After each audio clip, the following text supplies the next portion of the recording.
This is the Fierce Heart Alliance. Our focus is spirituality with purpose, exquisite self-care, and conscious community. Hi, I'm Summer Sophia Moon, and I've come here to heal myself and chew bubblegum. And guess what? I'm all out of bubblegum. So join me and my special guests as we share and learn how to love ourselves fiercely through self-care and explore the wisdom of the harmonic virtues. These virtues are based on the laws of the universe and channeled wisdom to cultivate more resiliency, purpose, and harmony through self-care and self-awareness. By listening, you are now a fierce heart too. Welcome to the Fierce Heart Alliance. Before I begin today's topic, I'd like to say thank you to our listeners and our subscribers. You're always welcome here.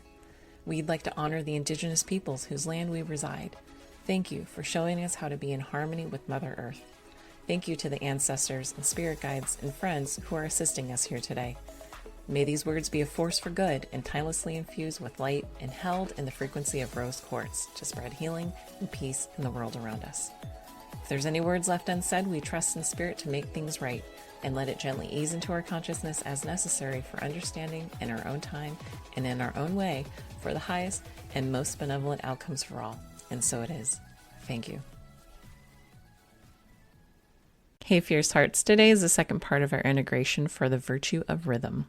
Rhythm is located on the inner level of the harmonic virtues called the metaphysical level, which are the building blocks of consciousness. Virtues are lessons that can impact our everyday life and relationships.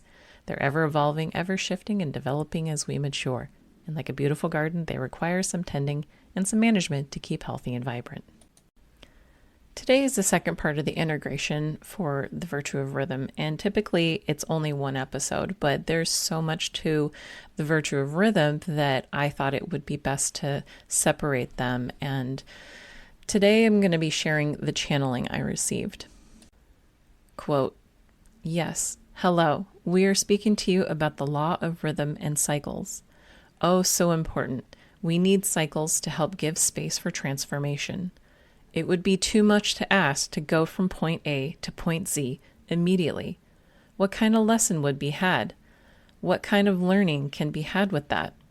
We need rhythm and cycles to help undulate our transformation along the direction of point A to point Z. Notice we did not say linear path because rhythm is not linear. There are ups and downs. There is movement. No rhythm, no motion. No motion, no life. There is a deep beauty and richness in rhythm. She is a teacher of many, and her lessons touch the heart of those who hear her. Are you listening? She is the muse of many artists, poets, dancers, and the like. She evokes that which resides deep inside you. She is the catalyst of change.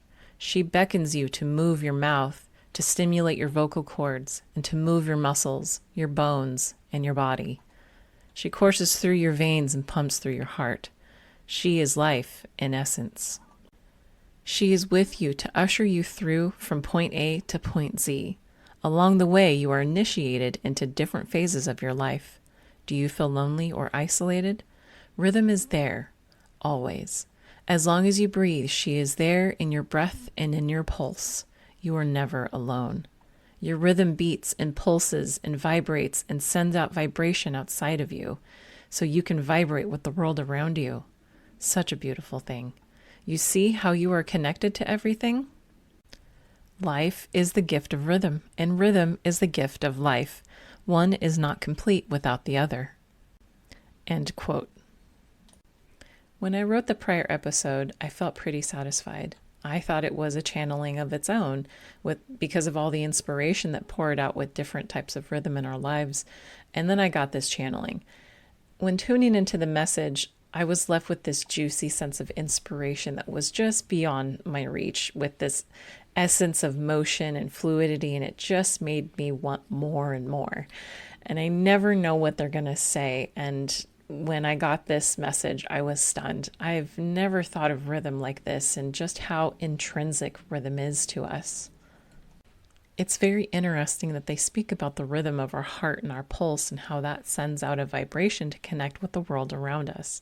The Heart Math Institute is a nonprofit organization that has been studying what's called heart coherence for the past 30 years. They provide tools and meditations to help tune into this frequency that emanates from our heart. I've heard reports of this frequency being found up to 4 feet away from a person. That's pretty incredible. This frequency is the energy we're putting out into the world all the time. So it begs the question, what kind of vibe do we want to put out there? And what are we putting out there? Also, how beautiful to think of rhythm as a goddess or a guardian angel type figure that is with us all the time, who escorts us in daily life. And it's so true that our paths are not linear. We can have a certain intention for the direction of our lives, and then circumstances happen. We have ups, we have downs, and it can take us in unexpected directions that might seem like setbacks or possibly even leaps forward. But it's still our path to walk, and it's still our personal journey to learn from. When I first started this journey of working with my guides, I wanted all the information right now, and I wanted to learn all the things. And I know this is true for many people who embark on their spiritual or self-development path, and there's this deep hunger to have all the information right now. And I was informed by my guides that this is a process of learning for everyone. If we were to learn everything we know right now as babies, our heads would explode. Our nervous system wouldn't be able to handle it, and we would surely be in overwhelm. We need to learn as we grow and develop. And the virtue of rhythm reminds us of that it's a process and all in good time. As we learn with the future episode of the virtue of wisdom, even though we have the information, that doesn't exactly mean that we have learned the lesson in order to apply it as wisdom. Finally, that the journey is about learning along the way while we're here, and not to focus on the end goal, but to enjoy the journey towards the destination, and that rhythm and cycles help lead us along our path of that learning. Well, that's our episode for this week. Please like and subscribe. It helps this podcast more than you know, and you can follow the Fierce Heart Alliance on Facebook and Instagram for weekly inspiration. Check out our website at www.fierceheartalliance.com to get your free guide to work with the harmonic virtues yourself. Next week is our self-care episode with Melanie Birdsong. Take care, Fierce Hearts. Till next time.